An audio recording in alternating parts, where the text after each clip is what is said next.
നീ സഭയെ നയിക്കുവൻ. പ്രിയമുള്ളവരെ, തിരിച്ചുവരവുകൾ ആഘോഷമാകുന്നത് അവിടെ ഒരു സ്നേഹത്തിന് അതിരുകളും അളവുകളും ഇല്ലാത്തപ്പോൾ.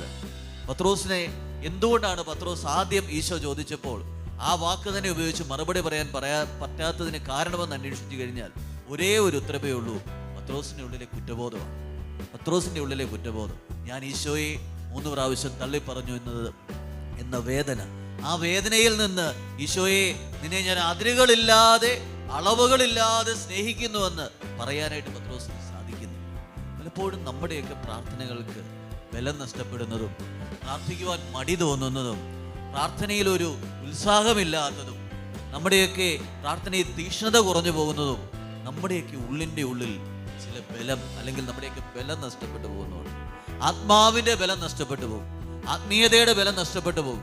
നമ്മളൊക്കെ പലപ്പോഴും ചിന്തിക്കുന്ന ആത്മീയത എന്ന് പറഞ്ഞാൽ വലിയ കാര്യങ്ങൾ മാത്രമാണ്. വലിയ കാര്യങ്ങൾ മാത്രമല്ല, ചെറിയ കാര്യങ്ങളിലും ആത്മീയതയുണ്ട്. ചെറിയ കാര്യങ്ങളിലും ആത്മീയതയുണ്ട്. ഇപ്പോൾ ഒരു ദിവസം മുറ്റപടിക്കുന്ന ഒരു സഹോദരി, ആ സഹോദരിയുടെ മുറ്റപടിയിൽ ഒരു ആത്മീയതയുണ്ട്. ഭക്ഷണം കുക്ക് ചെയ്യുമ്പോൾ അതിനകത്തൊരു ആത്മീയതയുണ്ട്.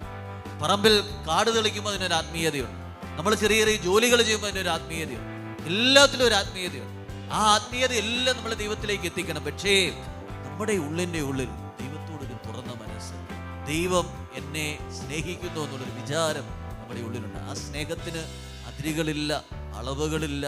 ഓരോ പ്രഭാതത്തിലും അത് പുതിയതാണെന്നുള്ളൊരു ചിന്ത നമ്മുടെ ഉള്ളിലുള്ളപ്പോഴേ നമ്മുടെ ആത്മീയതയിൽ നമ്മൾ വളരുകയുള്ളൂ. അല്ലെങ്കിൽ നമ്മളിങ്ങനെ നമ്മുടെ ആത്മീയതയിൽ നമ്മൾ ആത്മീയരായി ജീവിക്കുന്നു, പക്ഷേ ഉള്ളിൻ്റെ ഉള്ളിൽ നമ്മുടെ ആത്മീയതയിൽ വളരുന്നതിൽ നമ്മൾ പരാജയപ്പെട്ടു. പ്രിയമുള്ളവരെ, വിശുദ്ധ പത്രോസ്ലീഹ നമ്മെ ഓർമ്മിപ്പിക്കുന്നു, തിരിച്ചുവരവുകൾ ആഘോഷമാക്കാൻ, തമ്പുരാന്റെ അരികിലേക്ക് വരാൻ മടി വേണ്ട, പേടി വേണ്ട, ഭയം വേണ്ട, കുറ്റബോധം വേണ്ട, നിരാശ വേണ്ട.